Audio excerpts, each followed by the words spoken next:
Ni waati la aw minnu sɔgɔlen bɛ an na Mopti ni o ye Mali marayɔrɔ duurunan fɛ an bɛ foli belebeleba ta ka di aw bɛɛ lajɛlen ma ka taa fo Koro ka tɛmɛ ka taa fo Pɛl an b'a dɔn k'a fɔ aw b'an lajɛ dɔgɔkun o dɔgɔkun an bɛ foli kurakura ka ɲɛsin aw bɛɛ lajɛlen ma Mali fantan a naani bɛɛ lajɛlen fo diɲɛ fantan a naani bɛɛ lajɛlen na aw bɛɛ ni ɲɔgɔnma Sherifila Jabaranin sanfɛ aw b'a kalama cogo min na dɔgɔkun o dɔgɔkun an bɛ babu dɔ ta ni jɛmukan in kɔnɔna na jɛmukan min ni a kɛrɛnkɛrɛnnenya Mali sifinnakaw kama ni a bɛ wele jeunesse et développement jɛmukan min a dabɔra an bɛɛ lajɛlen kama anw ye jɔn ye sifinnakaw de ko don dɛ ayiwa bi babu aw b'a kalama Mali bɛ bolo min kan nin waati la o de kadira kɔnɔna na an ye babu dɔ ta min b'a to an n'an sifinnɲɔgɔnw bɛ se ka jɛ cogo min na ka hakili falen falen kɛ ni o ye de k'a fɔ sifinnakaw jɔyɔrɔ bɛ se ka ye jumɛn na transition ko min b'a la k'a fɔ yala a bɛna kɛ sifinnakaw tulo la dɔrɔn ko transition wa an jɔyɔrɔ kan ka kɛ mun ni mun de y'a la ani lajɛrɛba min ni a fɔlen don nin waati la CNSP mɔgɔw fɛ yala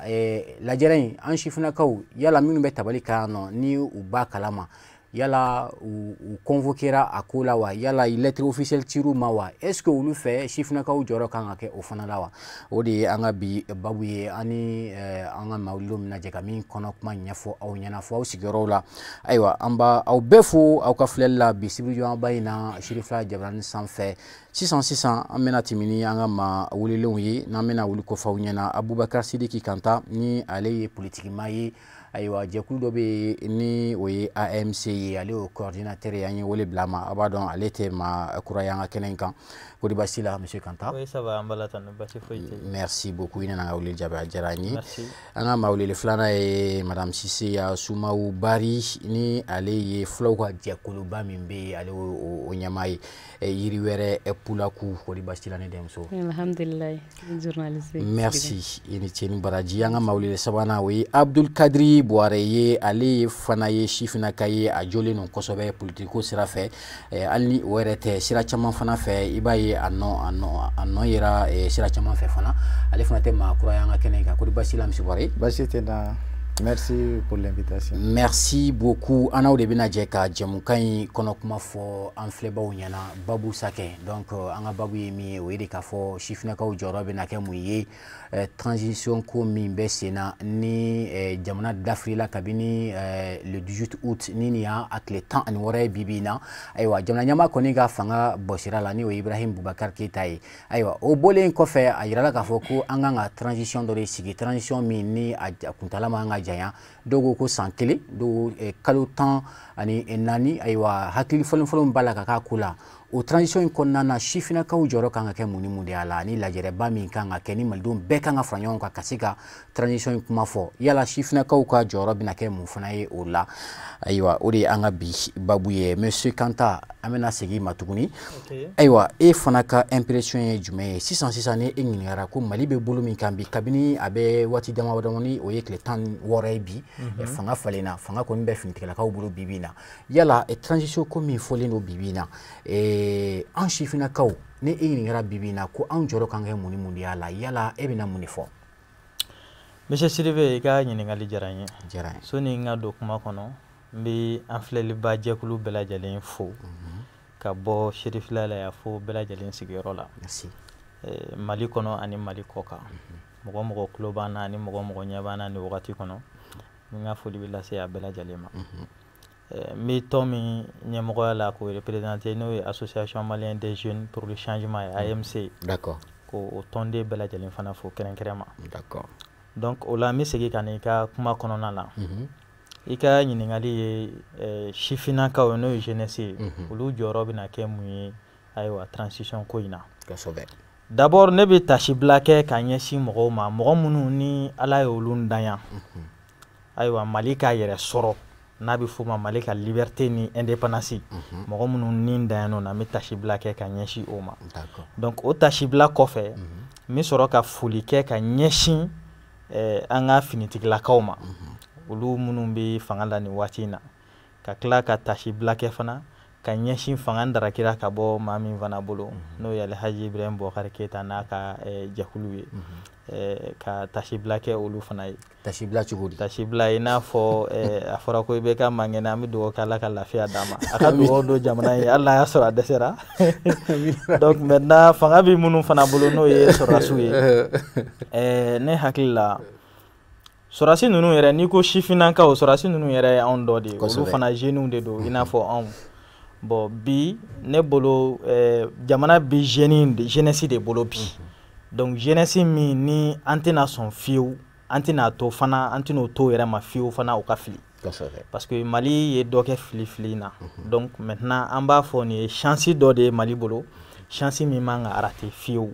donc o kosɔn i ka ɲininkali jaabi bɛ ɲininkali yɛrɛ jaabi fanga bi jeunesse de bolo sisan o jeunesse ye jɔnni ye o ye sɔrɔdasiw ye sɔrɔdasi ninnu ye jeunes de ye cɛkɔrɔbaw tɛ donc maintenant an tɛn'o to yen anw tɔɲɔgɔnw de don an tɛn'o to yen o ka fili et puis an b'a dɔn o bɛ sira min fana kan o tɛna fili parce que o ye wele min da o ma ɲinɛ mɔgɔ si kɔ parce que o ye Mali cɛ ni Mali muso bɛɛ wele o ye association jɛkulu bɛɛ wele ka parti politique bɛɛ wele o yɛrɛ ɲuman na mɔgɔ minnu bɛ fanga fɛ ani mɔgɔ minnu tun bɛ fanga sinama fɛ n'o ye opposition ni majorité ye hali n'o tɛ yen bilen o ye wele bila olu bɛɛ ma donc mɔgɔ bɛɛ bɛ se k'i yɛrɛ sɔrɔ o kɔnɔ c'est à dire Mali ko de don mɔgɔ kana a kɛ ko fo ne kelen ka ta n tɔgɔ ma ka ci fɔ ne ye Mali ko don mɔgɔ si ma wusa ye mɔgɔ ye Mali ko la donc ne b'a fɔ o ye wele se bɛɛ ma et puis bɛɛ k'an dɔn hali ni ma wele n da bɛ don a la diyagoya de don n yɛrɛ kuma n b'a fɔ a la. Très bien. Voilà donc c'est voilà un peu. An bɛ tila ka segin ma jamukan kɔnɔna la ɲininkali caman bɛ yen nɔ an bɛna an ɲɛsin an denmuso ma Madame Sisi Asumawu Bari ye filaw ka jɛkuluba min bɛ yen ale ye o musow ka ɲɛmaaba ye yiri wɛrɛ Pulaku kori basi kɔni t'i la ne ba. Alhamdulillah. Ça va? Ne tonton Sidibe. Merci. Ayiwa e min ye musolaka ye n'a jateminɛ k'a fɔ musolaka caman fana jɔyɔrɔ ka bon nin fɛn in na kɛrɛnkɛrɛnnenya la musolaka minnu n'an b'a fɔ ma ko sifinnakaw sabula i fana ye sifinnaka ye bi bi in na e yɛrɛ n'a ye ɲininka bi e ka filɛli jumɛn e ka kɔlɔsili jumɛn bolila cɛmancɛ fanga min ni a kuma bɛ k'a fɔ ni o ye transition ye kɛrɛnkɛrɛnnenya la musolakaw ta fanfɛla la e ka hakilina bolila jumɛn ne kan. Ok, tonton Sidibe i ka question in diyara n ye yani n k'an da don kuma na n bɛ mɔgɔw fo fɔlɔ. D'accord. N bɛ Shirifula TV fo n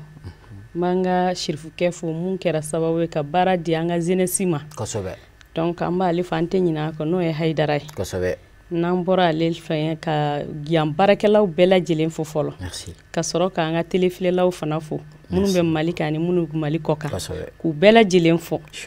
parce que Sirifula ye mɔgɔ kunpan caman bɔ Maliyɛnw na an yɛrɛ bɛ presse 19h ma c'est pour que ka se k'aw ka journal lajɛ parce que aw bɛ Mali kunnafoni yɛrɛ de wallahi c'est pas que parce que n sigilen bɛ yan nɔ donc ni o kɛra i y'a fɔ cogoya min na jamana tɛ diya ni muso t'a la du tɛ diya ni muso t'a la foyi tɛ kɛ diɲɛ kɔnɔ ni muso tɛ min na n'a bɛ diya gansan tɛ ni Ala ye Adama dan don min na a ye Awa da k'a fila ni cogo kelen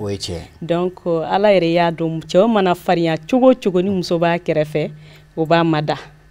cɛw aw yɛrɛ bamananw de ko cɛ man ɲi cɛ bolo donc muso ka ɲi cɛw kɛrɛfɛ ne filɛ ne san entourelen don balimakɛw la mun ye Buware ye n'o ye Fulakɛ ye n'o ye Bala ani n ka bosokɛ n'o ye Kanta ye donc ka fara e kan balimakɛw ni ɲɔgɔn cɛ vraiment n b'aw fana fo ka wale ɲuman dɔn donc o tɛmɛnen kɔ tiɲɛ de don an bɛ transition kuma na transition kuma in denmisɛnninw ka kan ka jɔyɔrɔ ba kan ka k'a la a ko in na parce que ni révolution bɛ kɛ denmisɛnninw ni musow de bɛ révolution daminɛ fɔlɔ ka sɔrɔ ka mɔgɔ wɛrɛw da u kan donc musow fana jɔyɔrɔ ka bon kosɛbɛ jamanajɔ la donc n'i y'a jate minɛ an musolakaw ni fɛn fɛn min kɛra a bɛ kɛ anw de la n'a fɔra ko saya kɛra i bɛ taa sɔrɔ an denw de don ou bien n'a fɔra ko hɛrɛ kɛra an denw de don an kɔrɔw don an faw de don muso de bɛ ye fɛn caman na fɛn fɛn bɛ kɛ muso de bɛ ɲininka ko caman na donc sisan muso yɛrɛ jɔyɔrɔba yera faso jɔ la n'i y'a jate minɛ IBK yɛrɛ n'a kan waati min na a y'a fɔ jamana in kɔrɔ ko musow jɔyɔrɔ ka hali députation na i yɛrɛ y'a ye a kɛra cogoya min na donc a ye jɔyɔrɔba di muso ma o yɔrɔ na an bɛ IBK fo k'a wale ɲuman dɔn parce que a ye hakilina ɲuman di tɔw ma a ye baara ɲuman kɛ n'o bɔra yen nɔ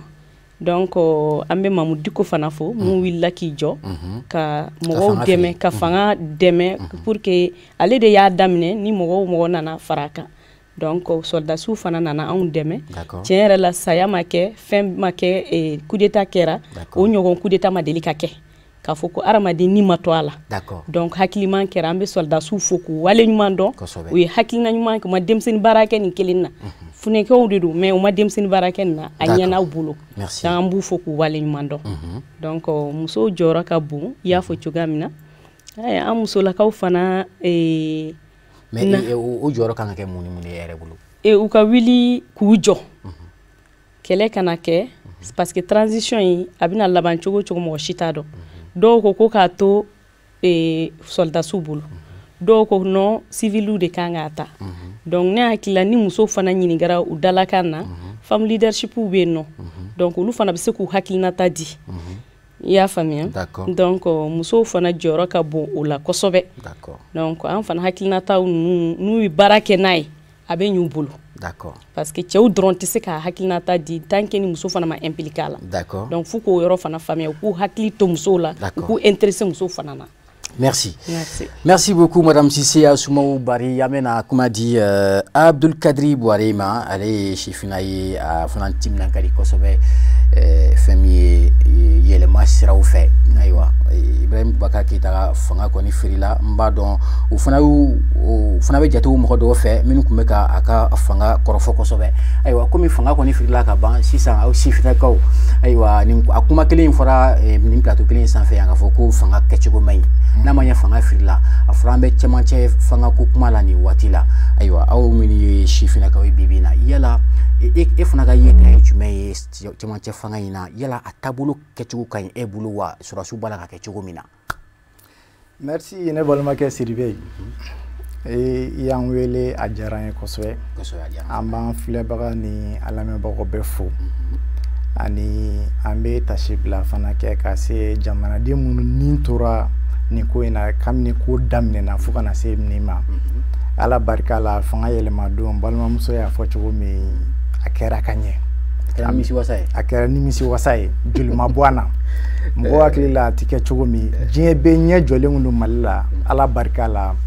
maliyɛnw sera ka kunnawolo o don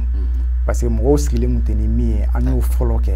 a diyara mɔgɔw ye a diyara ala ye an bɛ dugawu kɛ arabi an ka to o sira fɛ mɔgɔ hakili t'a la k'an bɛ bɔ sira ɲuman min fɛ an ka tɛmɛ o fɛ fo ka tɛmɛ o la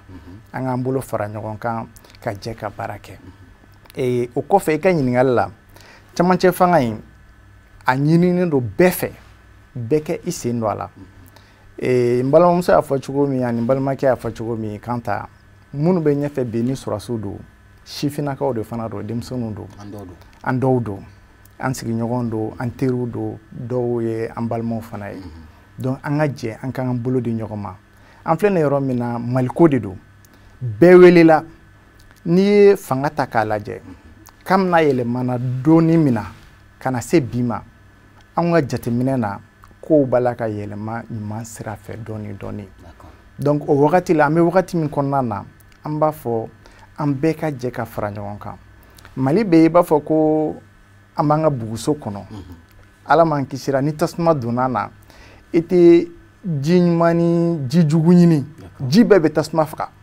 donc anw fana ye dugudenw ye an bɛɛ de kan ka fara ɲɔgɔn kan minnu bɛ fanga na a kɛra sɔrɔsi o a kɛra civil o n'an jɛra ka an bolo kɛ kelen ye k'an fanga kɛ kelen ye an bɛ se ka jamana in taa ɲɛ donc jɔyɔrɔ bɛ bɛɛ la a kɛra sifinnaka ye o a kɛra sija ye o bɛɛ bɛ se ka jɛ ka fara ɲɔgɔn kan balimamuso y'a fɔ cogo min n'i ye cɛw ye yɔrɔ yɔrɔ n'i y'an farinya ye dɔrɔn o b'a sɔrɔ an musow fana bɛ an kɛrɛfɛ ani an balimamusow b'an kɛrɛfɛ o b'anw jasigi kosɛbɛ an ka ko o la maintenant jamana in bɛ niveau min na sisan an bɛ welewelemada de kɛ ka ɲɛsin bɛɛ ma an bɛɛ ka fara ɲɔgɔn kan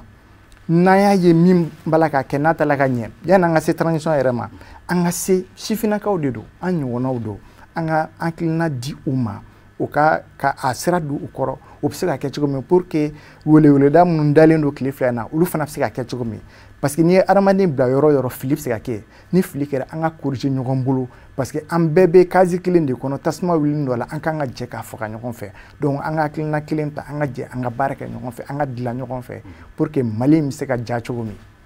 D'accord. Et est-ce que Niwati là, le processus qui a été déclenché par le CNSP, est-ce que ou kabara nous ni à tabou est-ce qu'à tabou quand il est boulot à Kafoko ou Koko Malden Beka Sindou Niwati là et Nyoronye la même bateau transition ko imseka ski 5 est-ce que à tabou quand il est boulot à Kafo est-ce que sera soube ka kekanyewa dobela Kafoko quand ta fara kuma kono donc ko lettre matinima donc a tiranema parce que de façon officielle mais est-ce que ni wati la malion makobola ka foko beki siki ko fu bonya ka ta dai korowa sirebe bi amagoto la amago be wele ka bla bema parce que ni ka mogo ka dogonde i se ka lettre ci bema kilingile amero mina anga mali bla anyema anga mali bla ka foko mali mogo bana le plus important munu be nyefe nulu be organisation na ulu wele dake imana ke position fon fena parti politique, majorité, opposition, ou y a une déclaration de la centre, il y a font fait association, société civile, ni kera mogoye ka foko ebseke idado ala aina akwa sikika kuma. Nya ye duwa kuin fanana tuguni ou ye wulele dake ko yani uka sigilike Bamako ou mena damne région fana konnana uluka je ka kuma fendo ka Chamante fanga yembi takasira mfe nuba fuma ko TDR point munun kan développer ko sebe obi sigi fanga sigi munun kan kuba yera région besin fana ka do ala wala no kara ulubu ka délégué fana wili kana Bamako kana jeka kuma ne bolo oye tachogo doye parce que ni ba fika ko ke gagner tachogo nyman kelente ala ni yakilina ye nyman doye ibo ke mena ikrefa mogo mun fana be nul fana nyebe nyman na ulu fana kanga foka fara e fana taka parce que be yakilina ye tachogo nyman kelende anga je anga nyogon dafa ka barakete ne kon bolo ne aye chogo mi akainte ne fana ye fendo ya la mimai ne bi se uma ka fu yana sinon ne bi se mogo min fana bi se ka se uluma ne se ka suma directement ka fu yana ka hakilina fitin duma uko farotaka ne ba nyini be fana ka kete parce que bête c'est ka wele mais be wele no directement couret c'est ka tibema mais am be ka tagana yere parce que faso ko de do merci d'accord merci beaucoup am Clara Segima amina kuma di monsieur Kantama yala monsieur Kanta bibina ma chama balaka hakili falin falonke ku fanga ka chama chafanga kalfa surasula kalfa civiluma est-ce que si ça na ere nginga e ka chifna jatila fanga chama chafanga ka njonne bulu 600 merci monsieur Sidibé ne bolo Mali bi niveau mina sisan mama nga mayininga o law o jabi o kuma ya yɛrɛ jabi quoi fanga bi an ka kɛlɛ fɔlɔ jumɛn ngo jeunesse kana fanga la donc ni ala ye fanga prokoto ka di jeunes ma sorasi ninnu y'a fɔ n ka kuma na jeunes de don o ye kelen a filanan ne ka laɲini tɛ taa yɔrɔ jan na an bɛ yɔrɔ min n'a fɔ sisan Mali bɛ dingɛ min kɔnɔ pour que Mali ka bɔ solution ni kelen pewu an ka fanga di sorasiw ma m'a fɔ sorasiw ka kɛ premier ministre ye dɛ mais transition min président ko kuma bɛ sen na fanga ka ta k'a di sorasiw ma san 3 Mali bɛ gɛlɛya min kɔnɔ san kelen t'a bɔ i bɛ ka n'a ka mɔgɔw ko wari tɛ kɛsu la o taara fana dɔrɔmɛ kelen ma sɔrɔ kɛsu la ye donc olu de ni wari taara wa parce que an y'a mɛn san waati tɛmɛnenw na 3000 milliards ko kumaw bɛɛ fɔra k'o dira Mali ma mais comment ça veut dire que o président bɛ taa k'a fɔ ko dɔrɔmɛ kelen tɛ Mali ka kɛsu la a sɛbɛntira k'a fɔ ko foyi tɛ Mali kɛsu kɔnɔ wa sɔrɔsiw y'a fɔ an ka trésor kɔnɔ a fɔra ko fɛn tɛ yen parce que o dɔnna l'école-maître ka lahalaya senfɛ école-maître ka article 39 o ko o b'a fɛ o ni bɛ ka kun ɲɔgɔn na min na ko sɔrɔsiw ka appliquer sɔrɔsiw ko mɔ ma ba appliquer ma nka fɛn de tɛ kɛsu la mais o ye proposition dɔ k'o ye i bɛ ka ninnu ma min kɛ d'accord donc moi je pense que o bɛɛ b'a yira k'a fɔ sɔrɔsi ninnu bɛ se parce que n'i ko ko n tɛ se ka nin tɛ n bolo ka d'i ma mais f'i ka fɛn dɔ de proposer a tigi ye o ye jigiya dɔ ye mais o t'an bali k'a fɔ an b'an sinsin o kan komi an nakun t'o kuma ye sinon n'o bɔra kɔnɔ an kan ka min fɔ o la an b'o ɲɛfɔ mais ne ka hakilila teliman na sɔrɔsiw ka to fanga la san 3 kɔnɔ parti politigiw k'o sigi sɔrɔsiw bɛ jamana dilan sisan n'a dilanla ayiwa san 3 mana tɛmɛ an bɛ taa élection na parce que problème bɛ yɔrɔ dɔ de la parti politigiw fanga bɛ an filɛ démocratie fanga min na nin ye n'an kun b'o kɔnɔ fanga kun bɛ politiciens de bolo maliyɛn bɛ mɔgɔ miliyɔn 20 de la o mɔgɔ miliyɔn 20 mɔgɔ 30% de kɛmɛ sarala malien maa 30 de tɔgɔ sɛbɛnnen don an ka fiche électorale kɔnɔna na donc malien maa 70 de bɛ yen minnu tɔgɔ ti o kɔnɔ donc n'i ye Mali kalafili jateminɛ dɔrɔn i bɛna ye maa 30 kɛmɛ sarala maa 30 de bɛ ka o maa 30 yɛrɛ bɛɛ ti ka bɔ dɛ mɔgɔ damadɔ de bɛ ka bɔ ka taa jamanakuntigi ta pour que ka maa 1,20,000 mara donc a ɲinina politiciens fɛ o k'o recensement kɛ k'o régularisation kɛ o ma se ka kɛ o tuma an k'a to sɔrɔsiw kana fanga la o ka ɲɛsin o ko ma teliya la monsieur Kanta hali ni i ka kuma in na i ka hakilina la k'a fɔ ko sɔrɔsiw ka to fanga la fo san 3 nka an dɛmɛtɔnba minnu bɛ yen nɔ ni o ye CEDEAO ye o n'a ɲɔgɔnna caman olu ko ni fanga tora finitigɛlaw k'u bolo dɔrɔn olu fana ka sanction fanga bɛ bonya ka taa fɛ est ce que o tɛna Mali to coron dingɛ kɔnɔ wa o bɛ Mali yɛrɛ tɔ de bɔ quoi parce que il est temps que Mali an ka kɛ an yɛrɛ ye o bɛ Mali tɔ bɔ kojugu ne bɛ wele min da CEDEAO ma CEDEAO ye Mali CEDEAO dilanla Mali kɔnɔ yan de Mali président c'est-à-dire Maliens kun ye CEDEAO dilanbaga acteur fɔlɔ dɔw ye donc maintenant CEDEAO dilankun de pour que ko ka se ka farafina ka intérêt défend mais o CEDEAO ɲɛmɔgɔ ye CEDEAO yɛlɛma ka CEDEAO ta k'a kɛ sisan olu yɛrɛ minnu bɛ fanga la k'olu yɛrɛ de ka intérêt défend tubabu ka intérêt sa kɛ tubabu olu ni tubabu parce que olu minnu bɛ ka tubabu ka affaire kɛ donc olu ti fɛ ka taa o de kosɔn mandat bɛ ka ɲini 2 ni 3 la donc ani o yɛrɛ ka intérêt ɲinɛ kelen don peuple ta kɔ Sidibe n ti bɔ nin yɔrɔ in na kuma ti minɛ n'a ka sɔrɔ ma nin yɔrɔ in éclaircir kosɛbɛ parce que i b'a dɔn en toute sincérité o kelen no ka sanction min ta CEDEAO ani mɔgɔ minnu bɛ CEDEAO kɔnɔna la Mauritanie ta kɔnɔ Algérie ta kɔnɔ ninnu ye siraw ye Mali bɛ se ka bɔ sira minnu fɛ fɛn minnu b'an jɛ ka to olu ta ye d'abord sanction wulili CEDEAO fɛ ne t'o deli dɛ ne b'a fɔ o k'a to yen diyagoya don o b'a wuli parce que Ivoirien bɛ na ni avocat ye Mali la yan o avocat bɛ ka toli donc ni Maliens m'a réclamé Ivoirien minnu ka fɛn bɛ ka tiɲɛ o bɛ ka kɛ degun min ye olu ma olu bɛ wuli ka réclamer jamana wɛrɛw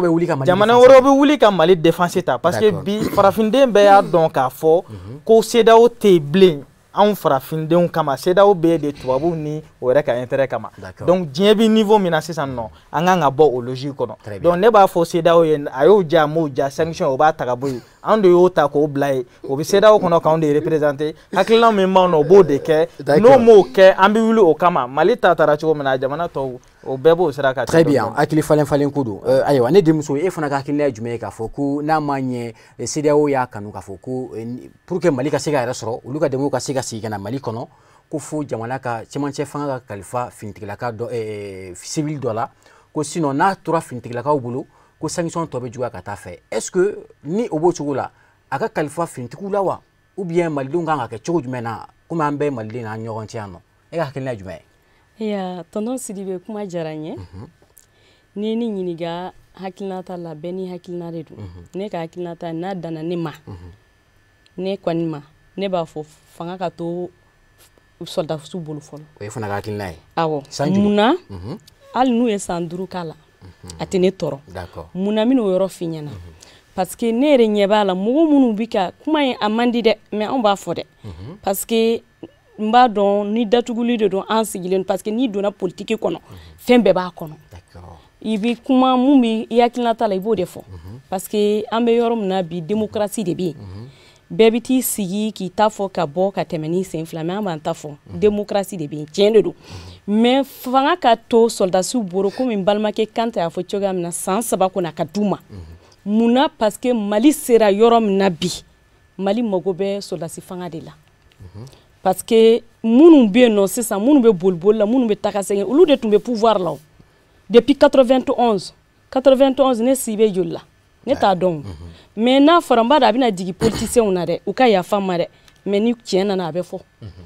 parce que o mɔgɔ kelen de don gestion bɛɛ kɛra olu ɲɔgɔn cɛ yen nɔ dɔw bɛ yen minnu ye 91 transition kɛ u kɛra ministre u kɛra fɛn bɛɛ ye o mɔgɔ kelen tilala ka na kɛ Alpha fanga na o mɔgɔ kelen tilala ka na kɛ ATT fanga na o mɔgɔ kelen tilala ka na tugu IBK kɔ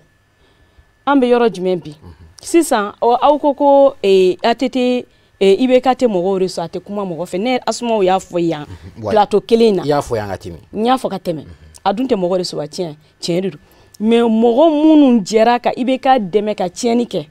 ka bɔ IBK kɔ kɔrɔ donc bɛɛ tigɛ ka bɔ a la a ka bɔ IBK kɔrɔ u y'a dɔn fanga bɛna tiɲɛ IBK kɔrɔ bolo waati min na u y'u ka analyse de kɛ o mɔgɔ kelen de bɔra IBK kɔrɔ ka tila ka t'u jɔ k'u bɛ IBK kɛlɛ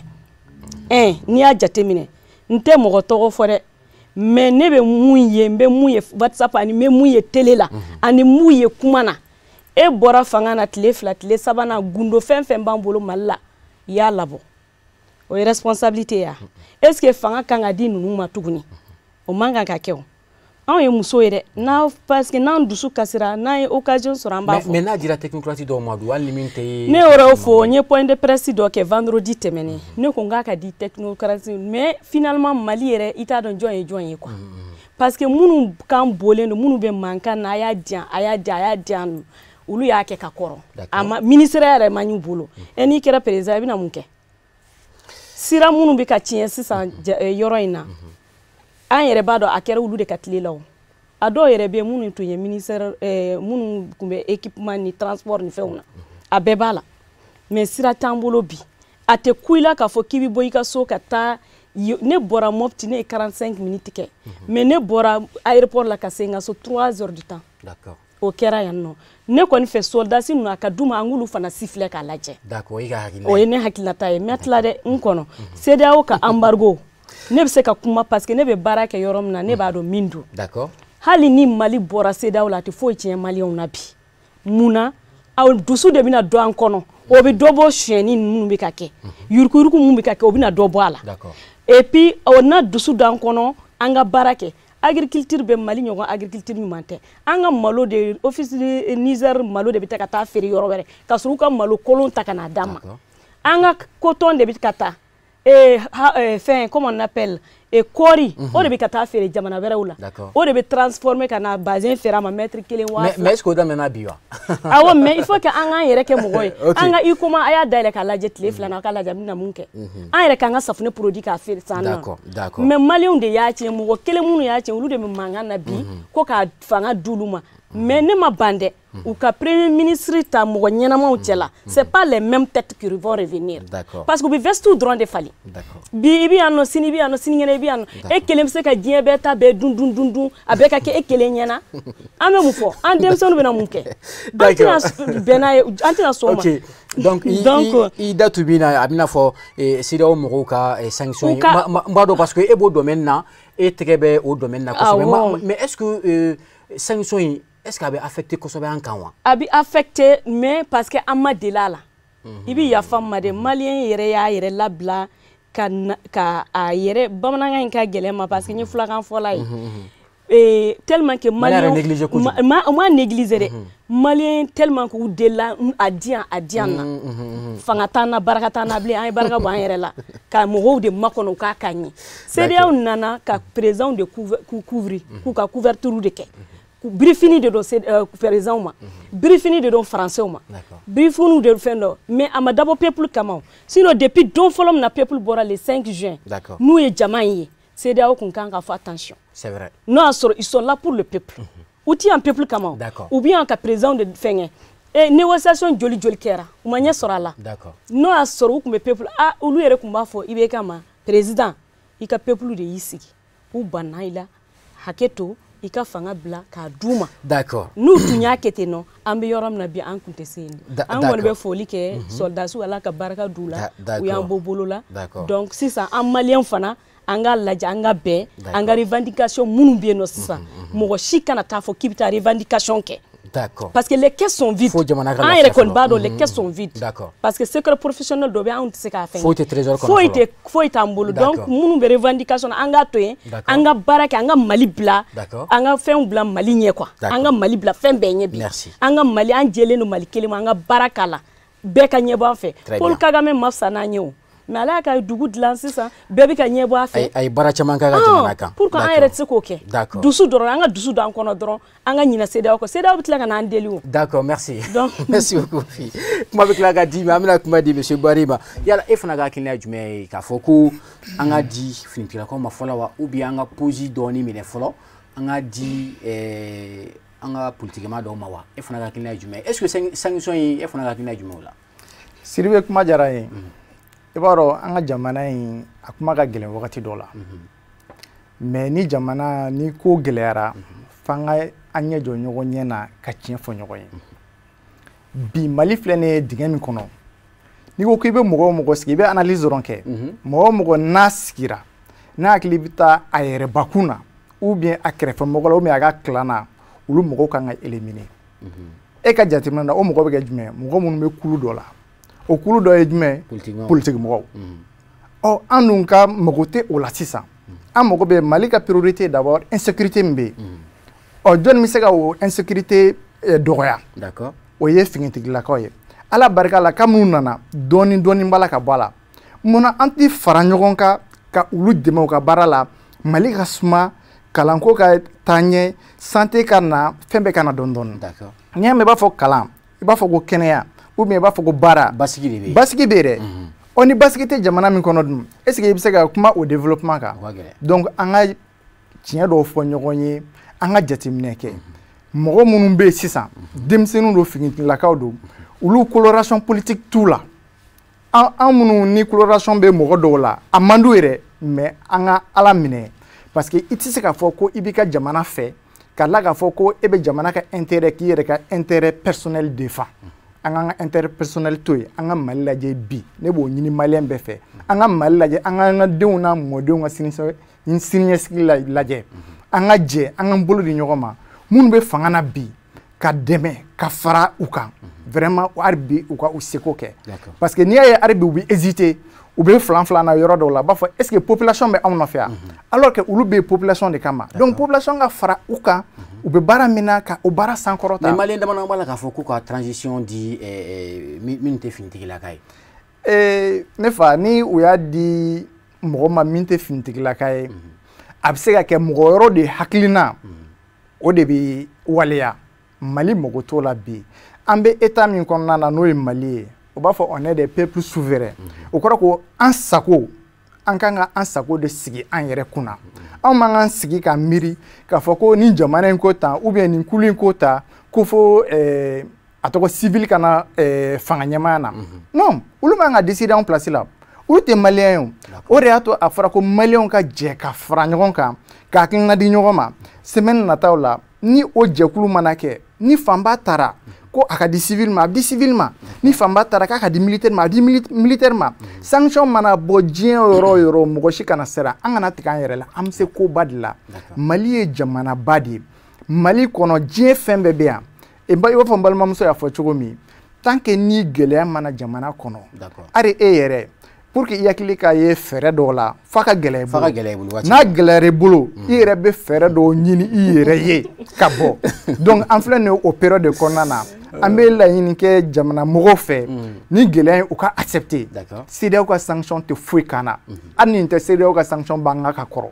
an ye dɔgɔkun 2 k'a la ka ban donc hali n'an ye dɔgɔkun caman k'a la tuguni ala barika la kow b'a la ka débloquer dɔɔni dɔɔni i b'a fɔ n balimakɛ Kanta y'a fɔ cogo min o CEDEAO jamana mɔgɔ tɔw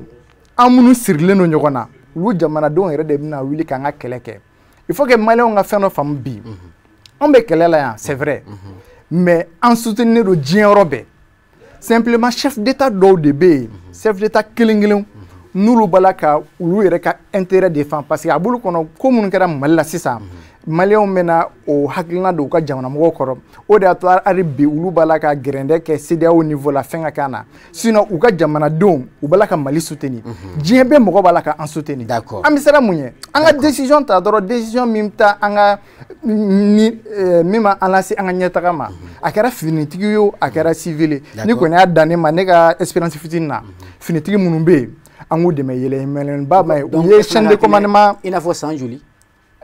sanko in sisan o bɛ dépend kow taabolo la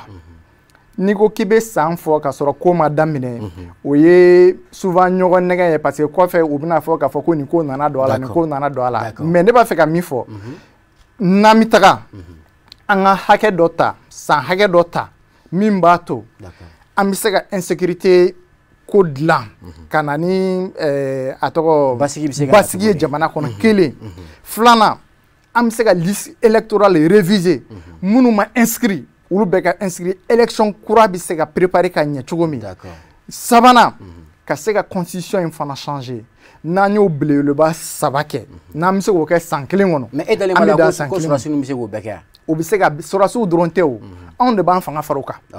Mali sifinnaka bɛɛ maliden bɛɛ mɔgɔ bɛ se fɛn dɔ la an kan ka se ninnu ma u y'an wele m'an wele ka hakilina d'u ma parce que instance mana sigi y a pas de problème voilà ni instance sigira an bɛ se instance ma ka hakilina d'u ma anu bɛ se ka jɛ ka baara kɛ ɲɔgɔn fɛ cogo min mais transition kɔni mana boloda cogo cogo a durée la ni an ma se ka comment on appelle sécurité kɛlɛ n'an ma se ka liste électorale kura sigi ka découpage administratif kɛ a bɛ kɛ to ka jɛ an ma foyi kɛ parce que Mali problème ye o de ye bi il faut une institution nationale voilà d'accord merci an bɛna kuma di monsieur Kanta ma Kanta sisan n'a jateminɛ sɔrɔsiw kɔni nana fanga la bi a bɛ tile 16 7 ɲɔgɔnna bɔ est-ce que e nimisi wasalen don k'u nana u ye waatinin min kɔnɔ parce que maa caman b'a la ka kuma dɔ fɔ fɔlɔ dɔw ko u ye baara u ye kɛwale dɔ kɛ ko o ma ɲɛ fɔlɔ o ye jumɛn u taara M5 mɔgɔw ka lajɛlikɛyɔrɔ la dɔw ko o kɛcogo ma ɲɛ ayiwa dɔw fana ko u b'a la ka parti politique invité cogo min na ka concertation in kɛ dɔw fana b'u k'a fɔ o ɲɛna o ma ɲɛ yala ni tile 16 7 in kɔnɔ est-ce que e nimisi wasa dɔɔnin sɔrɔ sɔrɔsiw ka nali la wa monsieur Seribe ɲininkali diyara n ye ne b'a fɔ n ko ne nimisi wasara parce que i b'a dɔn hali n'i ye Mali ta ka bila États-Unis ka États-Unis ta ka bila Mali la malien dɔw b'a fɔ ko k'i ma baara ɲuman kɛ quoi c'est à dire que ala kana bɛɛ yɛrɛ hakilila kɛ kelen quoi parce que a tɛ se ka kɛ quoi ne b'a fɔ n ko sɔrɔsiw ye tagali min kɛ M5 ka kɛnɛ kan ne tɛ M5 la dɛ mais a ɲɛna kojugu parce que M5 mɔgɔw fana ye maliens de ye n balimamuso y'a fɔ ka kuma la an bɛ ɲɔgɔn dɔn Mali la yan bɛɛ bi bɛɛ dɔn bɛɛ b'a dɔn min ye min bɛ se min la mun ye a to bɛɛ ma se ka don M5 kɔnɔ bɛɛ tɛ se ka don parce que M5 fana kɔnɔna na mɔgɔ tolilenw de bɛ yen parce que f'i k'a fɔ fɔcogo la mɔgɔ tolilen tɛ mɔgɔ wɛrɛ mɔgɔ minnu tiɲɛnen don c'est à dire que u mana don fɛn o fɛn na u b'a tiɲɛ o mɔgɔw bɛ yen n bɛ nalen donc maintenant M5 kɔnɔna la mɔgɔ ɲumanw fana bɛ yen mais en dehors de tout ça min ka ɲi min ma ɲi nin bɛɛ ye malien de donc ni sɔrɔsiw taara olu ka fɛn kɛyɔrɔ dɔ la o weleli o ma wele ne b'a fɔ n ko o bɛnna ne ma kelen filanan ne nimisi wasara ka da yɔrɔ jumɛn kan parce que nin fɛn ni minnu filɛ i ye nin ɲininkali minnu kɛ Mali ka bon ni ninnu ye an ka prioritéw ta ka lajɛ quoi n'i y'i sigi ka Moti lajɛ sisan sɔrɔsiw ye ko dɔ kɛ sisan i bɛ k'a ka san 5 in kɔnɔ a ma kɛ fɔlɔ sɔrɔsiw ye avion ta terroriste joli jiginna sisan mais o terroriste o kuma olu kun dɔnnen tɛ ka kɔrɔ wa mais est-ce que Mali kun bɛ se ka wuli ka t'o kɛlɛ wa ni sɔrɔsiw ka na fangana in tɛ wa français démenti dɛ ko Mali sɔrɔsiw dɔrɔn tɛ non Mali sɔrɔsiw dɔrɔn tɛ Mali sɔrɔsiw dɔrɔn don bi ma France bila yan barikani bi a mɛnna MINUSMA bi a mɛnna munnaw ma taa ka t'o déloger donc minnu nana sisan homme de terrain de don et puis mɔgɔw n bɛ fɛn dɔ fɔ maliyɛnw ye ni Mali ni diɲɛ bɛɛ k'a lamɛn dɛ sɔrɔsi minnu nana ne somɔgɔw t'o la n dɔnbaga t'o la mais mɔgɔ minnu don o kalannen don o kunkolo b'o kan da la c'est-à-dire c'est des intellectuels et puis c'est des officiers supérieurs donc o bɛ ko kalama et puis o bɛ se ka ko kɛ o de kosɔn n'i y'i sigi mɔgɔ min 2012 tɛmɛna mɔgɔ min ɲɛna mɔgɔ dɔw nana fanga la 2012 mais minɛni kɛra ka na fɔ Segu mais ninnu nana au contraire yɔrɔ minnu minɛnen don o de bɛ ka libérer donc ani minnu fana nana 2012 olu ma dɔgɔyali tɛ bɛɛ ni se de don donc ninnu y'o min kɛ ne bolo nin ye occasion ye o mɔgɔw kan ka fo o la. Très bien. C'est ça. Très bien, merci. Ne demuso yala sɔrɔsiw ye u ka yelen non seulement u ka yelen dɔrɔn tɛ parce que u ye kuma dɔw fɔ k'a fɔ ko olu de ye M5 ye M5 maaw dɛmɛ k'u ka combat tɔ lase k'u ka kɛlɛ tɔ lase ni o ye ka se ka jamana ɲɛmaa ka fanga fili cogo min na. N'a ma ɲɛ c'est vrai maliyɛnw bɛɛ ye tɛgɛrɛ f'u kɔ k'a fɔ ko sɔrɔsiw ye baara min kɛ a ɲɛna mais parce que n'u yera o kɛnɛ ninnu kan an bɛ se k'a fɔ a bɛ ka taa politique sira fana kan dɔɔni M5 dɔrɔn tɛ o maliden bɛɛ de wulila k'a fɔ ko fanga man ɲi maliden fanba donc ni o kɛra yala olu min ye fanga ta san est ce que olu kun kan ka t'u jɔ diɲɛ bɛɛ ɲɛna k'a fɔ k'olu ye M5 dɛmɛ ka se ka jamana ɲɛmaa ka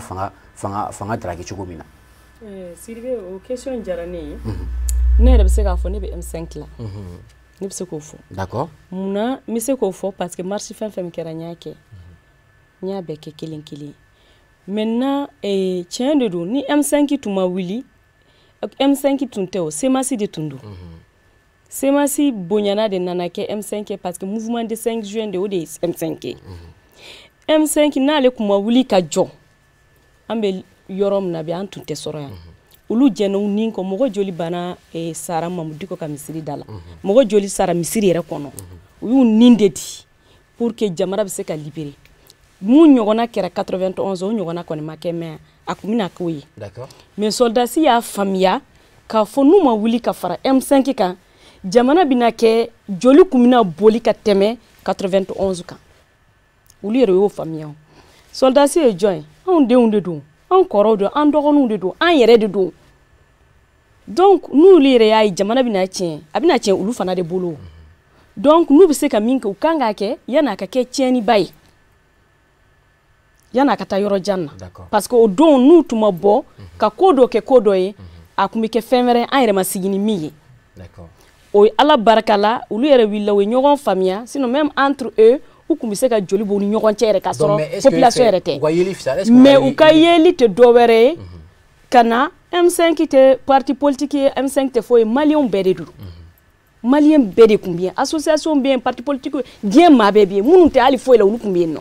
soldasi fana ye maliyɛnw de don c'est des maliens u taara dɔrɔn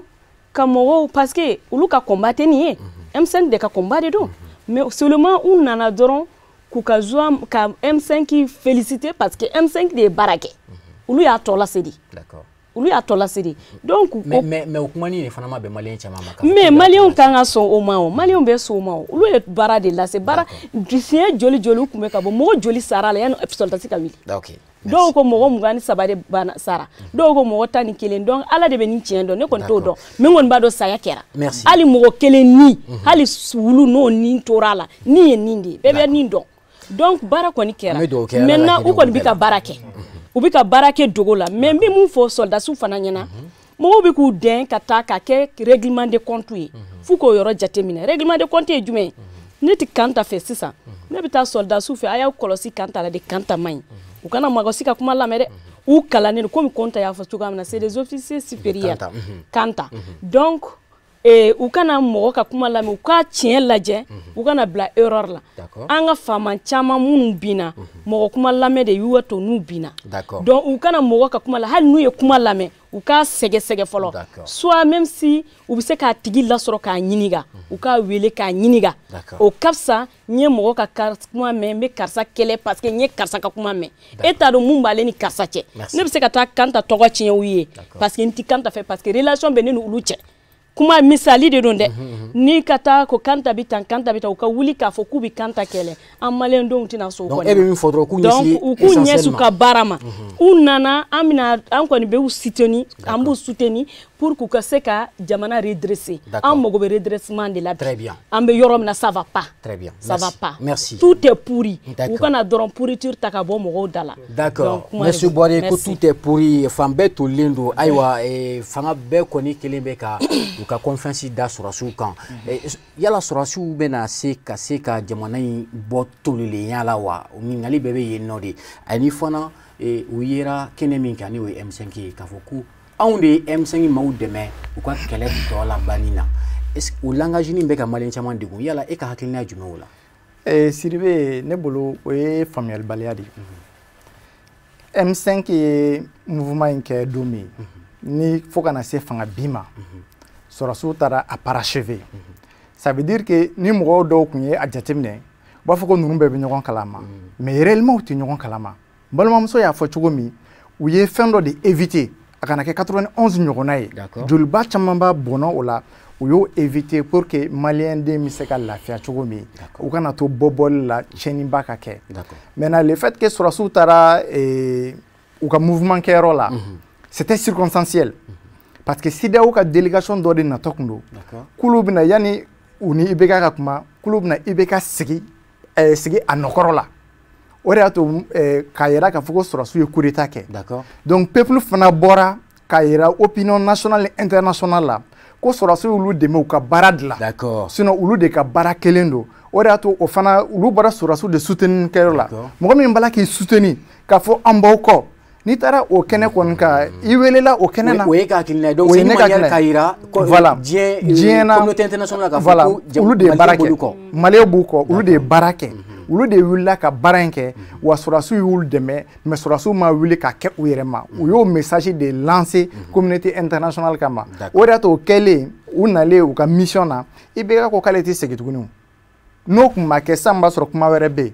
caman bala ka fɔ ko ka segin nin kan an bɛ ni segin nɔ na an bɛ député bila nɔ na mais nin y'o bɛɛ kuma bannen maintenant on va avancer i ka kuma na i ye pourriture ko kuma fɔ pourriture ye an ka système de il faut que an ka jɛ système in kɔ an ka sɔn ɲani ma tile fila mais e yɛrɛ fɛ mun ye jamana in toli dakun ɲɛ kelen na an jogo facilité nɔgɔya d'accord ne ka jateminɛ na dɛ ne ka denmisɛnnin jate la an jogo de ye jamana in toli kosɛbɛ parce que ne ko n bɛ gɛrɛndɛ kɛ ne balima muso dɔ bɛ se ka na yɔrɔ dɔ la ou bien balimakɛ dɔ voilà ni i ɲɛ tɛ nin na e b'a la ka gɛrɛndɛ kɛ nin min na ni ye i den dɔ yɛrɛ ou bien ni balimakɛ de ko n'o kɛra e bɛ i bolo segin kɔ dɔɔnin donc o bolo segin kɔ in o de ye an ka système bɛɛ tiɲɛ o de y'a to justement donc an filɛ nin niveau min na o de y'a to ne ko n ko fanga in n'an ye sɔrɔsiw dɛmɛ social ko bi bɔ a la u ka n'u kan ka tilenni kɛ yɔrɔ min olu fana ka ɲani accepté wagatinin ko de don kalo kelen kalo fila san kelen san fila an bɛ dugawu kɛ ala k'o fara anw bɛɛ si kan jamana in bɛ se ka ɲɛ cogo min an n'an denw bolo an k'a fɔ n ko tiɲɛ na transition in kun kunbɛn donc an bɛɛ ka jɛ ka fara ɲɔgɔn kan sinon mɔgɔ kelen tɛ se ka jamana in dilan dɛ f'an bɛɛ de ka jɛ ka fara ɲɔgɔn kan k'a dilan an bɛɛ k'an jogo kolon to yen dɔgɔnin bɛ bɛɛ la mais an bɛɛ ka jɛ k'an jogo kolon to yen an ka fara ɲɔgɔn kan jamana in bɛ taa ɲɛfɛ cogo min an ka priorité kɛ Mali ye o de ka fɔ diɲɛ bɛɛ ye anw minnu ye maliyɛn denw ye anw k'an ka priorité kɛ Mali ye n'i ye an bila niveau fɛn o fɛn na an ka jamana fɔlɔ ka intérêt jateminɛ n'an bɛ baara fɛn o fɛn kɛ n'an y'a dɔn jamana in ka intérêt b'a la an k'o kɛ mais n'an y'a dɔn ko an bɛ la ka kɛ ko jamana ka intérêt t'a la k'anw de ka intérêt b'a la an bɛɛ delila an bɛɛ ko o ye k'o to yen o de bɛ jamana développer. Très bien jamukan tɔ ye minute 5 dɔrɔn ye yan'o cɛ teliya la yan'an ka kuma labanw di aw ma monsieur Kanta sisan n'a ma ɲɛ nin waati fitinin kalifala sɔrɔsiw la yanni transition ko yɛrɛ bɛɛ ka sigi sen kan yala e yɛrɛ ka attente yɛrɛ ye jumɛn k'a fɔ ko e ka laɲinibaw yɛrɛ ye jumɛn ye sisan o ka se ka kɛ sɔrɔsi ninnu fɛ sɔrɔsi ninnu u ka se k'olu réaliser en un laps de temps. Ok min ka di ne ye sisan sɔrɔsiw ka sigi ka fɔ belebele dɔ ɲini teliya la o ni lɔgɔlimɛtiriw cɛ teliya la pour que examen ko min fɔlen don bolodalen don pour que an denw bɛ se ka taa kilasi kɔnɔ cogo min na o ka se ka examen kɛ sɔrɔsiw lɔgɔlimɛtiriw fana ka laɲini ko fɛ teliya la o ka sabali o ni sɔrɔsiw ka ɲɔgɔn faamu an balimamuso y'a fɔ a ka kuma la bamananw ko ten ko koto ɲɔgɔn t'a la ko de bɛ karabuguni mɛn si la sinon fan bɛɛ ye bɔda ye o kuma o fana ka a essayer ka yɔrɔ dɔ bila sɔrɔsiw fana k'a lajɛ ka sigi ka kuma ɲini o fɛ école ko in ka bila sen kan sisan parce que o ye point min ni an man ka tɛmɛ o kan donc ni ala y'a kɛ o bɛna fɛn min fana sigi ka fɔ min fɔ ne ka hakilima telimani ye a la min ye constitution ka falen Mali constitution ma. A y'a fɔ cogo constitution ka falen. Ni constitution falenna an ka fichier électoral min bɛ yen mɔgɔ minnu bɛ yen n'o tɔgɔ ma don o kɔnɔ o tɔgɔ ka don o kɔnɔ pour que Mali yɛrɛ k'a yɛrɛ ka président ta. A naaninan an ka sécurité sabanan an ka sécurité o ka don ba la ka ɲɛ kosɛbɛ lakana ka don ba la a ka don constitution kɔnɔ ko n'o rebelle wulila ɲanfɛ bugu in na ko Mali avion bɛ se ka wuli joona ka t'o bombarder o tɛ yen o ka don a kɔnɔ i n'a fɔ min kɛra sisan k'a sɔrɔ Faransi tɛ k'a sɔrɔ jamana wɛrɛ tɛ c'est à dire que souveraineté ka di an ma o ka kɛ laɲini wɛrɛ min bɛ ka fara o kan o ye gouvernement min n'a bɛna sigi anw ka laɲini AMC c'est à dire que gouvernement kana tɛmɛ maa 20 kan. Et puis maa si den kelen kana ta tugu ka kɛ Mali ministre ye k'a sɔrɔ i ma n'i jɔ fɛn min b'i bolo i ka bien k'a fɔ nin fɛn nin ne ka mobili ni n ka so ni n ka fɛn min bɛ banque la a bɛɛ faralen ɲɔgɔn kan nin wari hakɛ de don donc o kuma n'i ye fonction daminɛ don min fana i bɛ bɔ gouvernement kɔnɔ i ka n'i jɔ k'o présenter bon ne taatɔ don nin hakɛ de bɛ yen o ka kɛ o kɔfɛ an ka institution ministère minnu bɛ yen institution fɛn o fɛn bɛ yen assemblée fara présidence kan c'est à dire que wari min dilen don olu ma ka dɔ tigɛ ka bɔ nin bɛɛ ka wari la ka don jamana kɛsu kɔnɔ jeunesse ka formation o ka o ta bala parce que o de ye ko yɛrɛ gɛlɛya o parce que jamana fosi tɛ yen min bɛ avancer k'a sɔrɔ éducation tɛ n ka dakuruɲɛ laban na Amérique développera ni o de ye o ka faamaba dɔ tun bɛ yen révolutionnaire kun don n'a bɛ fɔ a ma ko Martin Luther King a ye ndalen dɔ fɔ américain denw ɲɛna a ko ma qu'il faut dire à nos jeunes gens qu'ils doivent faire ce qu'ils ont à faire afin de faire ce qu'ils veulent faire car l'éducation est la seule façon de nous s'en sortir. sortir dans l'obscurité, sortir dans l'ignorance et en fait accéder à très bon slogan, très bon. Donc mon cher, ko dien tisse ga ke foshi ni marate. D'accord. Donc au cas au djawla anga jeune on se ka former, anga se ka kala pour que marabe se kana jamana kono. Merci et kan une proposition nous nyana kosobe. Merci amena kuma di demso fanamani aka kuma laban fembe talike ika la nyinu mi attentif mi femme mo fait tout de suite c'est un aspect mo fait demana se ka botu nani ka kuma laban. Kuma mun bɛ n bolo k'a fɔ soldats ɲɛna u k'u teliya u ka gouvernement mix composé avec des technocrates ani société civile ani olu militaires yɛrɛ donc u ka gouvernement sigi joona parce que nous ye retard ta fɛn fɛn ani u ye consultation mun fɔ c'est vrai u tɛ se ka baara kɛ n'u ma mɔgɔw consulter o consultation de ka kɛ joona u kana to ka reporter lin fana man ɲi parce que u bɛna temps dɔ di la nature a horreur du vide. Donc, u k'u teliya u ka fɛn dɔ kɛ joona mun b'a to ko in bɛ se ka taa sen kan yɔrɔnin kelen mais n'u kɔni tora u b'a reporter ayiwa u ka réputation bɛ bila a bɛ kɛ en jeu o la CEDEAO aussi va gagner le terrain et ça va a bɛ kɛ fɛn wɛrɛ an yɛrɛ ma sigi ni min ye donc o ye kelen ye filanan u ka mɔgɔw bɛɛ de u kana mɔgɔ si fɛn u ka bɛɛ consulter k'a fɔ nin ye IBK ka mɔgɔw bɛ nin ye parti politique ni a si t'a la maliyɛnden ye maliyɛnden bɛɛ de ye kelen ye u ka mɔgɔw bɛɛ minɛ mɔgɔ cogoya kelen na u ka mɔgɔw bɛɛ consulter u ni mɔgɔw ka jɛ ka baara kɛ ɲɔgɔn fɛ olu dɔrɔn tɛ se dɔw nu fana dɔrɔn tɛ se u k'u bolo di ɲɔgɔn ma k'a fɔ k'olu bɛ maliyɛndenw ye u ka Mali kuma bɔ donc musow tɔgɔ la i bɛ mun fɔ kuma dagujɛ kelen na an muso tɔgɔla kuma fana an b'a fɔ u k'u hakili to musow fana na n'u bɛ fɛn fɛn min kɛ u ka musow wele ka fara u kan u ka jɛ ka kuma musow fana compte dans la société u ka hakili to musow fana u balimamuso don u musow don u baw de don u denw de don. Très bien, merci. donc n bɛ bɛɛ lajɛlen fo ala ka an bɛ diɲɛ wɛrɛ jɛmukan wɛrɛ ma merci beaucoup monsieur Bouare il fɔra ka kuma laban ye min ye ani e ka solution yɛrɛ ye min ye k'a fɔ ko i ka attente ye min ye CNSP mɔgɔw fɛ sisan k'a fɔ ko urgence ye jumɛn yɛrɛ bolo. Ne bolo CNSP kan k'i ɲɛsin jamana in bɛ basigi arabe cogo min a kan k'i ɲɛsin o de ma fɔlɔ donc insécurité dɔɔnin b'a la ka bɔ o la éducation balimaw ye a kuma fɔ yan u kan k'o ɲɛsin o fana ma mais ne bɛ laɲini de kɛ laɲini don ka ɲɛsin Mali syndicat tɔnw ma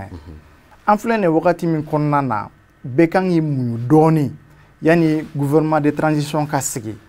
u bɛ se ka u ka hakɛw ɲini u jo don u kan k'u hakɛw ɲini mais an bɛ laɲini de k'u fɛ an filɛ nin wagati ni min na tan an ka jɛ ka fara ɲɔgɔn kan ka jateminɛ kɛ sanction ni embargo bɛ Mali kan wari fana tɛ kɛsu kɔnɔ donc n'an y'o jateminɛ ɲɔgɔn bolo n'an y'an muɲu dɔɔnin yanni gouvernement kura ka sigi a b'a to ko dɔw bɛ sen na o la tasuma bɛ jisuma bɛ kɛ olu fura ye donc ne tun b'a fɛ ka o laɲini kɛ ka ɲɛsin balimaw ma minnu bɛ syndicat la an bɛɛ ka jɛ nin wagati in kɔnɔna na ka an muɲu dɔɔnin yanni gouvernement kura ka sigi et puis ni gouvernement bɛ sigi u kana a mɔgɔ caya kosɛbɛ Mali mɔgɔ t'u la i n'a fɔ mɔgɔ joli u cayalenba n balimakɛ y'a fɔ cogo min mɔgɔ mugan yɛrɛ ka ca yɛrɛ ne bolo yɛrɛ ka ca yɛrɛ hali mɔgɔ 15 ka ɲi et puis olu fana ni assemblée n'u nana assemblée constituante sigi u hakili to immunité parlementaire la u k'olu bɔ a la u ka mɔgɔw ta dɔrɔn gouvernement na k'a fɔ pouvoir modèle dɔ ni un coup et jeunesse fana ka to veille la ni Mali sifinnakaw ye fɛn min ye n'a man ɲi aw wuli ka aw jɔ a kana bila ka suma kɛ bilen bila ka suma nin y'o bannen a ko la bɛɛ ɲɛ bɛ bɛɛ la n'i ye min kɛ bi a dɔnnen don ni mɔgɔ min bɛ fanga na min tɛ fanga na n'i ye diɲɛ ko o ko kɛ ni ɲuman tɛ bi a dɔnnen don wa fanga fana k'a ka baara kɛ a baarakɛcogo la n bɛ min ni sɔrɔsiw fana fɛ ni ala kɛ k'u nana transition na u ka n'u interférer justice la fanga u ka n'u interférer u k'u ka baara kɛ ka ɲɛ justice fana k'a ka baara kɛ ni min fana bɛ baara min na c'est à dire influence ka dabila jamana in kɔnɔ k'a fɔ ko ni kiiri bɛna tigɛ k'a fɔ ko ni colonel dɔ den nin y'a balima ye o ka bɔ a la trafic d'influence ka bɔ Mali ko la a ka dabila yɛrɛ de donc ça veut dire que défi ka ca quoi défi ka ca ni insécurité ni éducation bɔra ye u k'u hakili to o yɔrɔ la kosɛbɛ interférence ka dabila ni min bilala baara min min bɛ se baara min na u k'a bila o yɔrɔ la o k'o kɛ ni baara in ma confier la ni ɲɛ bɛ a tiɲɛtɔ la ni hakilina ye min ye o di mais kana fɔ min sen don a la fanga bɛ na bi n bɛ se ka n sen don a la ka fɛn imposer kan an k'o dabila o tɛ jamana jɔ ye d'accord o ye yɛrɛ sagokɛ de an k'o dabila jamana kɔnɔ o welekan de tun bɛ ne bolo k'o lase bɛɛ ma bɛɛ k'i bolo de dusu kan pour que gouvernement kura in bɛ se ka sigi cogo min an ka continuer n'an ka revendication ye d'accord point fila bɛ yen peut-être bɛɛ ɲɛna k'o fɔ o ye jumɛn ye n'a ma ɲɛ transition bɛ kɛ sifinnakaw jɔyɔrɔba ka ye a la o ye kelen ani fana corruption o fana ka se ka kɛlɛ. Ah oui. Parce que non, parce que corruption. D'accord. Fanga bɛ sifinnakaw de bolo. An ko sɔrɔsi minnu ka to yen olu ye sifinnakaw. D'accord. Mais ne bɛ yɔrɔnin min fɔ ka fara kan dɔrɔn sɔrɔsiw ka dɔn teliya la ko maliyɛn cɛ ni muso Mali kɔnɔ ani Mali kɔ kan ko bɛɛ bi o fɛ bɛɛ bi o kɔ mais n y'a fɔ kuma daminɛ na o ni fili man kan an t'o to ka fili an b'o ladi o ka ladilikan mɛn an b'o jate minɛ fana parce que Mali olu de bɛ ka conduire bon a ti dafiri a ti bɛn n'a bɛ bɛn yɔrɔ min an b'an bolo bɔ donc an b'a ɲini alimami fana fɛ n'o ye Mamudu Diko ye a kun ko k'a bɛ segin misiri kɔnɔ hali n'a seginna misiri kɔnɔ a kana ɲinɛ Mali kɔ hali bi dɛ a ka dugawu kɛ Mali ye ka M5 cɛ n'a muso fo Mali ko la fɛn o fɛn bɔra k'i sen n'i bolo don a la ne bɛ bɛɛ de fo c'est à dire M5 ko mɔgɔw k'o to yen ka i bɛ ka ko to yen majorité ko ni fɛn an ka tugu Mali ko ni si tɛ bilen Mali ko de bɛ yen donc ne bɛ bɛɛ lajɛlen fo an bɛɛ k'an bolo di ɲɔgɔn ma balimamuso y'a fɔ a ka kuma kɔnɔ gouvernement min bɛ sigi sɔrɔsi kɛ ka bila ɲɛfɛ nka a tɔ ka di société civile civile ma quoi bɛɛ b'o kɔnɔ i parti bɛɛ bɛ ɲɔgɔn sɔrɔ o kɔnɔ donc ne ka kuma laban y'o de ye ala ka jamana suma ala k'an bɛɛ sababa ma k'an bɛɛ kelen ma amina rabi merci beaucoup ni ne bɛ dansigi an ka bi jɛmukan na bi sibiridonba in na ni o bɛnna septembre kalo tile nous sommes au mois de septembre, j'espère. Le 4 septembre 2020. Merci beaucoup. Ambe Fouli dit le 5 justement. Le 5, oui. Donc atelier. D'accord. Anga bima ululon kunye femi Aboubakar Sidiki Kanta ni ale politique tomimbi non. AMC aller au coordinateur Baye anananga wulil jabi aga hakilina ta fana fara anta kan sortie de crise mimsi ga ke donc ayaga hakilina ta fo aga proposition. Merci beaucoup monsieur Kanta. Amga mawlil fana kunye madame Cissé Asuma ou bariye ni ale flaw ka jekuluba mimbe muso tola flamsu tola ni oyi yiri were pour la kuyi ale unyama Baye. Merci beaucoup. Madame Cissé, anga mawlele sabana kunya Abdul Kadri Boire, ale chifna kaye ni abefuma nazara kana jeune leader afuna joro ka gilin kosobe atimnan kadi yelema bawla kosobe sabla fanga yelema nanga ali bi fanga ma yelema kosobe se fambe de gafo alhamdulillah